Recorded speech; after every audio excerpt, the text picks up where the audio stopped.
सुप्रभात बच्चों, कैसे हैं आप सब। मैं आपके सामने अगले ट्यूटोरियल के साथ फिर से उपस्थित हूँ।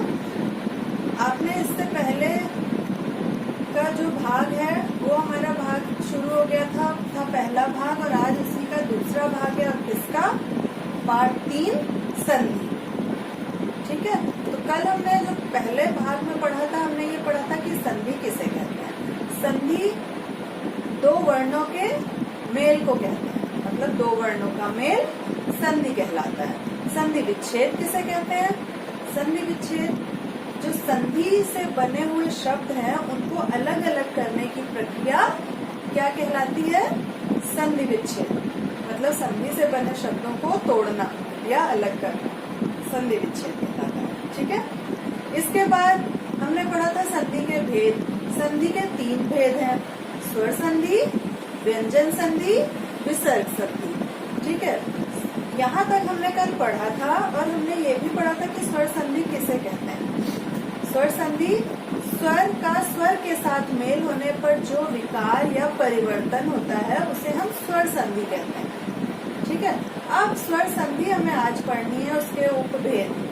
संधि का भेद है स्वर संधि, और स्वर संधि के भी उपभेद, मतलब जो भेद होते हैं उनको कहा जाता है उपभेद। तो आज हम वो पढ़ेंगे। तो चलिए हम अपना आज का पाठ शुरू करते हैं। देखिए, स्वर संधि। स्वर संधि के 5 भेद हैं। पहला दीर्घ संधि, दूसरा गुण संधि, वृद्धि संधि, यण संधि, अयादि संधि। ये आपके हो गए संधि के स्वर संधि के 5 भेद। अब आज हम इसका पहला और दूसरा भाग पढ़ेंगे, भेद। पहला है दीर्घ संधि। अब देखिए, दीर्घ संधि किसे कहते हैं। दीर्घ मीन्स बड़ा। ठीक है, दीर्घ मीन्स नॉर्मली अगर हम पूछे कि दीर्घ का मतलब क्या होता है, मतलब बड़ा, तो इसमें इसी से मतलब है कि जब अ, ई, उ के बाद, मतलब जो ह्रस्व स्वर है, री आपके में नहीं है, ह्रस्व स्वर में री भी होता है। 4 स्वर होते हैं ह्रस्व स्वर, अ, ई, उ, री। लेकिन आपके इसमें री का नहीं है दीर्घ संधि में, तो मैं वो नहीं समझाऊंगी, जितना है उतना ही पढ़ेंगे। तो इसमें है आपकी दीर्घ संधि में कि यदि ह्रस्व स्वर अ, ई, उ के बाद समान स्वर आए तो वहां उसी का दीर्घ हो जाता है, बड़ा हो जाता है स्वर। जैसे आप पे ये देखिए, मैंने लिखा है अ या आ, ऑब्लिक लगाया है मैंने, मतलब अ या आ जो जमा है उससे पहले अ या आ स्वर अलग होगा, और जमा के बाद भी अगर अ या आ ही अलग है तो समान हो जाएगा, मतलब अ की फैमिली का होगा अ या बड़ा आ। तो ये है तो बनेगा बड़ा आ। ई में छोटी ई हो या बड़ी ई, इधर भी छोटी ई हो या बड़ी ई, कुछ भी हो, बनेगा बड़ी ई। वैसे ही उ के साथ उ मिलेगा, मतलब छोटा उ है, उसके बाद छोटा उ हो या बड़ा उ, बनेगा बड़ा उ। बड़ा उ जमा बड़ा उ, फिर भी बड़ा उ ही बनेगा, मतलब दीर्घ ही रहेगा उसका। अ का बड़ा आ, बड़ा आ का भी बड़ा आ। ठीक है, दीर्घ बन जाएगा समान स्वर आने पर। अ के बाद ई नहीं आएगा, अ के बाद अ ही रहेगा या बड़ा आ, ई के बाद बड़ी ई या छोटी ई, उ के बाद या तो छोटा उ ही होगा या बड़ा, तो उसी का दीर्घ बन जाएगा। इतना आपको बस समझना है। अगर आप ये 3 लाइन समझ गए तो आपको दीर्घ संधि बिल्कुल परफेक्ट आ जाएगी। अब इन्हीं तीनों का एक एक उदाहरण हम समझाते हैं। ठीक है, देखिए, हिम जमा आलय। अब देखिए, हिम मीन्स बर्फ, आलय मीन्स घर। तो हिम में माँ में देखिए हलंत नहीं है, इसका मतलब इसमें स्वर जुड़ा है। तो माँ में कौन सा स्वर था, हमने माँ से स्वर हटा के अलग लिख दिया। जैसे आप वर्ण विच्छेद करते हैं तो हमें क्या करना है, जो पहला शब्द होगा, जो पहला शब्द है उसमें से पहले शब्द के बाद का स्वर और दूसरे शब्द का पहला स्वर, ये अलग अलग किया जाएगा। जैसे माँ में छोटा आ और यहाँ पे बड़ा आ। ठीक है, तो ये दोनों जब होंगे तभी हम इसको जोड़ पाएंगे। तो हम छोटा आ ये लिखा है और आलय का बड़ा आ ये, और बचा लय। ठीक है, तो अब हमने अ और बड़ा आ ये मिला के क्या कर दिया, बड़ा आ। ठीक है, हमने यहाँ पढ़ा था, देखिए आ या आ के बाद अ या आ आएगा तो बड़ा आ बनेगा। तो वही आपका यहाँ पे है, आ और बड़ा आ है तो हम बनाएंगे बड़ा आ और लय। फिर हम उसको जोड़ देंगे पूरा, माँ में बड़ा आ जोड़ देंगे तो ये स्टैंडिंग लाइन बड़े आ की आ जाएगी और हलंत हट जाएगा, बाकी लय जोड़ दिया। ठीक है, इस तरह से बन गया हिमालय। अब दूसरा है ई का उदाहरण। देखिए यहाँ पे छोटा आ और बड़ा आ था लेकिन बना बड़ा आ। अब यहाँ देखिए कवि जमा इंद्र, व में छोटी ई स्वर है तो हमने व से छोटी ई स्वर हटा दिया और व में फिर हलंत हो गया, क्योंकि व्यंजन हमेशा आधे होते हैं। ठीक है, इससे हमने इंद्र का ई अलग किया, आधा न और द्र अलग लिख दिया। अब कब तो हमने एज इट इज लिखा, फिर छोटी ई और छोटी ई ये मिला के आपका बनेगा बड़ी ई। ठीक है, जैसे आपने यहाँ देखा था ये, ठीक है, वैसे ही आपका बड़ी ई यहाँ बन जाएगा। फिर आधा न और द्र हमने एज इट इज लिख दिया। अब हम इसको जोड़ देंगे और एक पूरा शब्द बना देंगे। कब व में बड़ी ई जोड़ा तो बड़ी ई की मात्रा जोड़ी, आधा न और द्र वैसे लिख दिया तो बन गया कवींद्र। ठीक है, अब आते हैं हम ऊ का जो उदाहरण है उस पे। देखिए सु जमा उक्ति, स में छोटा ऊ है तो स में हलंत करके हमने उसका स्वर हटा दिया, अलग कर दिया।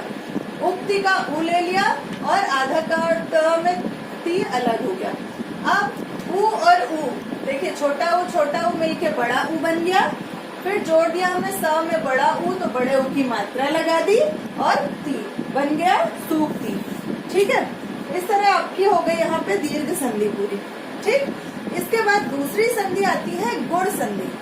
गुण संधि किसे कहते हैं? देखिए गुण संधि में ये होता है कि आ, जैसे अ या आ के बाद अभी तक था कि समान स्वर होंगे, लेकिन अब जो जमा से पहले जो स्वर निकलेगा वो या तो छोटा आ होगा या बड़ा आ।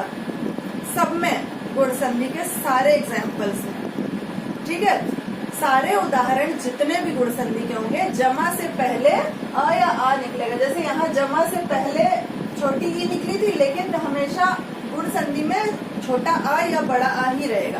तो ये देखिए अ या आ के बाद ई उ या री।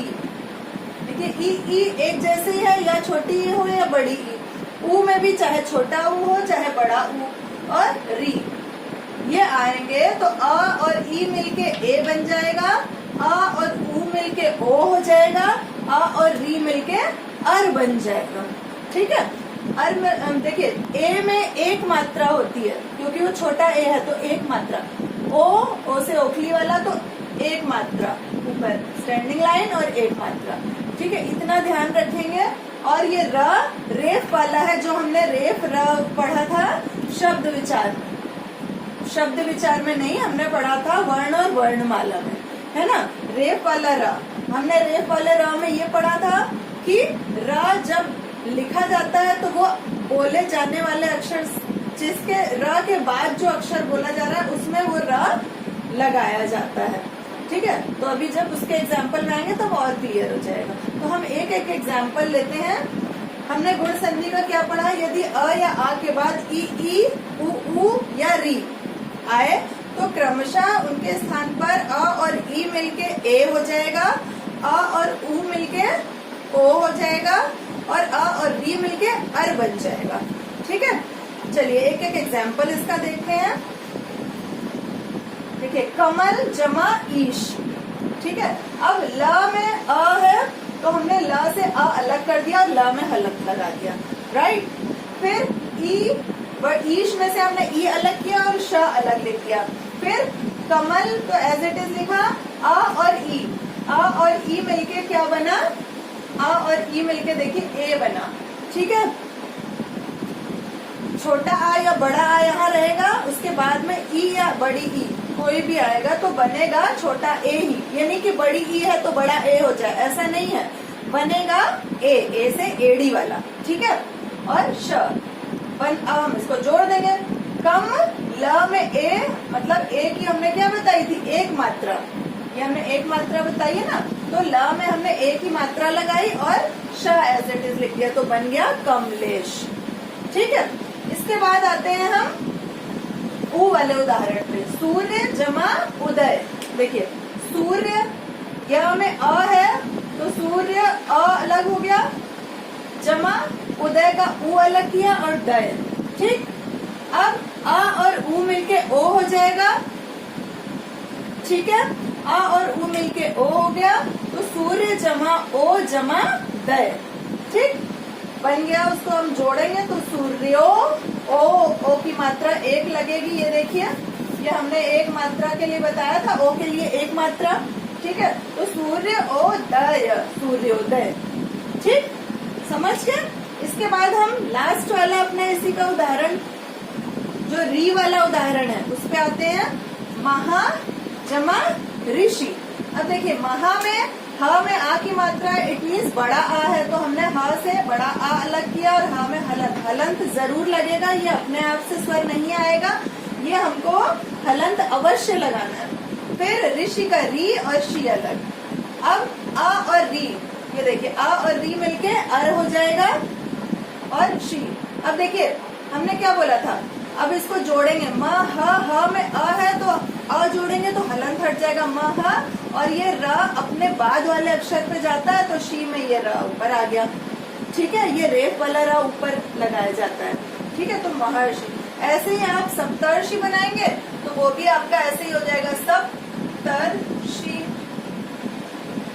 सप्त जमा ऋषि, तो वो ऐसे बन जाएगा। राइट, समझ आ गया। तो अब इस तरह से आपकी आज ये दो संधियां पूरी हो गई है, दीर्घ संधि और गुण संधि। एक बार रिवीजन कर लेते हैं। दीर्घ संधि किसे कहते हैं? यदि किसी ह्रस्व स्वर के बाद, अ ई उ के बाद कोई भी समान मतलब उसी के जैसा वर्ण आए तो उसी का दीर्घ वर्ण हो जाता है। ठीक है, इसके बाद गुण संधि में हमने क्या बताया था, यदि अ या आ के बाद ई उ या री आए तो उनके स्थान पर अ और ई मिलके ए, छोटा ए, अ और उ मिलके ओ, अ और री मिलके अर बन जाता है। ठीक है, अपनी बुक से सारे एग्जाम्पल की प्रैक्टिस करेंगे ऐसे ही, तब बिल्कुल क्लियर होगा। जब तक प्रैक्टिस नहीं करेंगे तब तक नहीं आएगा। जो मैंने कराया है उससे समझ समझ के आप पहले देख देख के करिए, उसके बाद आप अपने आप इतनी फ्लुएंसी आ जाएगी, आप आराम से 1 मिनट भी नहीं लगेगा आपको एक करने में पूरा। लेकिन उसके लिए प्रैक्टिस जरूरी है। Practice makes a man perfect. ठीक है, ये तो आप सबको पता है। तो प्रैक्टिस कीजिए अच्छे से, हो ही नहीं सकता कि आपको ना आए। प्रैक्टिस करेंगे तो जरूर आएगा। ठीक है, तब तक के लिए अब कल अगले भाग के साथ इसी के आगे भी संधि पढ़ेंगे। तब तक के लिए अपना ध्यान रखें, घर पर रहें, सुरक्षित रहें। धन्यवाद।